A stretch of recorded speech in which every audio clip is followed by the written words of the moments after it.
welcome to my book channel. Today I'm going to be talking about Daisy Jones and the Six. The first couple minutes of this video are going to be spoiler free, and then we're going to have a little spoiler discussion on some of the plot points in this novel, as well as talking about the new show. So I only picked this book up after seeing the trailer for the Amazon Prime show Daisy Jones and the Six because I love the cast that they ended up choosing. Again, we'll get more to that later. I picked up a library copy of this book, and the reason I held off on reading it for so long, even though I'm a fan of the author, is the formatting of this book is like an oral history. So it's a transcript. So it says Daisy and then her dialogue, and then it says her bandmates, their dialogue, and so forth. So it's telling you more than showing you what's happening. And this makes sense for an audiobook. I've heard nothing but amazing things for the audiobook because it's a bunch of people reading it, narrating it, therefore it feels like a real band and there's like singing and stuff. So this is a type of book that I feel like would do better as an audiobook, but I can't stand audiobooks. I don't listen to them. I can't focus. I only do podcasts. So I had to read the book, and because of that, I didn't love it as much as everyone else did. I think I'm gonna really love the show because I already love the songs that are currently going on. At the time that I'm filming this, only 3 episodes have been released, which is a bummer because I want more. I strongly feel like I'm gonna like that one more. This is about a band in the 60s and 70s, the formation of it. It's Daisy Jones and the Six, but you actually see the band prior to Daisy joining it. So they're just up and coming in the 60s, the 70s.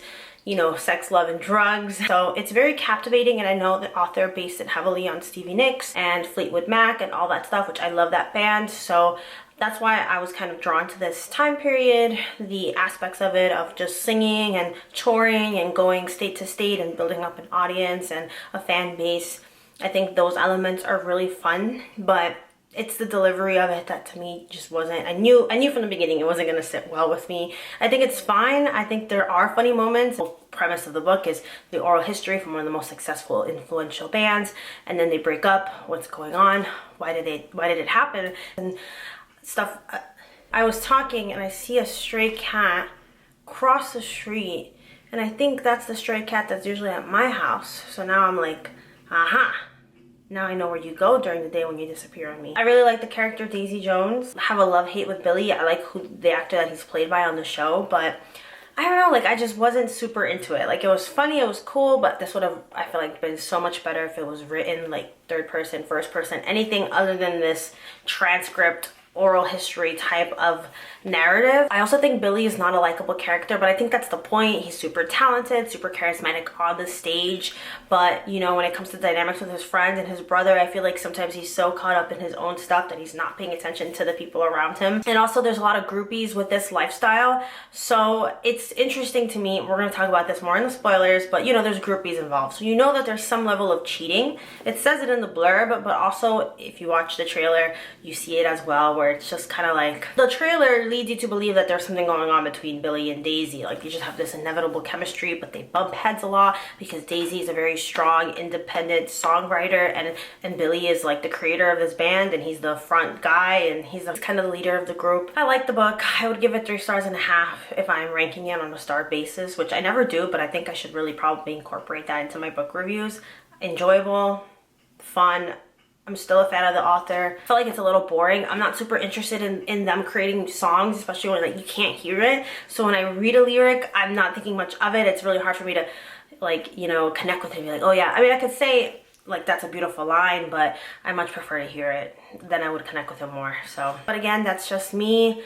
I can 100% see why people like this novel, and the aesthetics of it I think is just nice. Like just it's an era that is so popularized. So much great music came from that time period. All right, we're gonna talk about spoilers now. So as I was implying with the trailer, in the trailer you see that there's groupies following Billy around. So he obviously sleeps with them. He's doing hardcore drugs. You know, it's a part of the lifestyle. It's what's to be expected. He does have a pregnant girlfriend for most of it, / wife later on. And to me, cheating doesn't. I'm gonna contradict myself. To me, Billy sleeping with groupies is a turnoff. That's like gross. You're gross for that. But when you see the trailer for the show, or even when you read the book and you see him meet Daisy for the first time, to me that would have been an exception, where you meet someone that you just have this undeniable connection with. You don't really realize it to end what you already have with your current partner. Sometimes lines can get blurry from the transition from one relationship to the other. That's how I feel.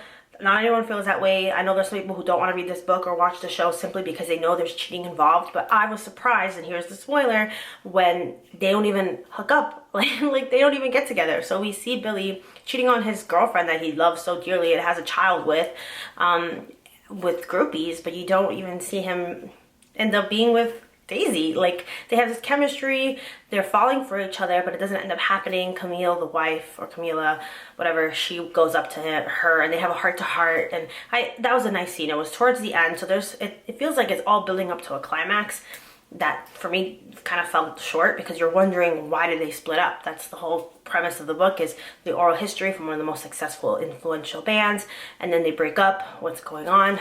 Why did it happen? And it's because the wife talked to her and was like, hey, like, I know he really loves you and I respect that, but he's always going to be here for me and he's never going to leave me for you, and you know, we have these kids together, and I don't know, it was a beautifully written scene. But I'm just surprised that Billy didn't end up, like, nothing happened. You would think they would have hooked up or something, and then the band falls apart, and then they realize, you know, this is not meant to be. I have my family. I cannot just be with you, Daisy, especially when you're not sober. You know, Billy struggles with sobriety through the majority of this novel. I just don't know. It's interesting. Again, and they have really good chemistry, so the show looks really good. I'm excited about it, and I want to see if they change anything like that, or if they're just going to keep it as is. I really love the actress. I feel bad that her grandmother just passed away, and all these press junkets, she's just getting asked about it nonstop. And I feel like that's got to be hindering her grieving process, because people are just like, oh, well, how does it feel like to be Elvis's granddaughter, and this and that, and how does your mom feel? And I just feel like you keep getting these questions all over again. Like, I feel for her and her journey of moving forward with her life. I think that's hard when you're known as like Elvis's granddaughter. But overall, I'm happy I read it. I'm happy I gave it a shot. It was a really short, fast, easy read, so I'm glad about that. It's the first book that I read for It's the first book that I read for March, and we're on the 6th of March at the time that I'm filming this video, so I'm happy. Now I'm going to move on to some other books, and I will be back for another book review later on this month. Let me know what you think down below, if you've read Daisy Jones and the Six, if you're even interested, if the premise bothers you, and if you're gonna watch the show, because I would love to know. And that being said, I'll see you soon with another video. Bye.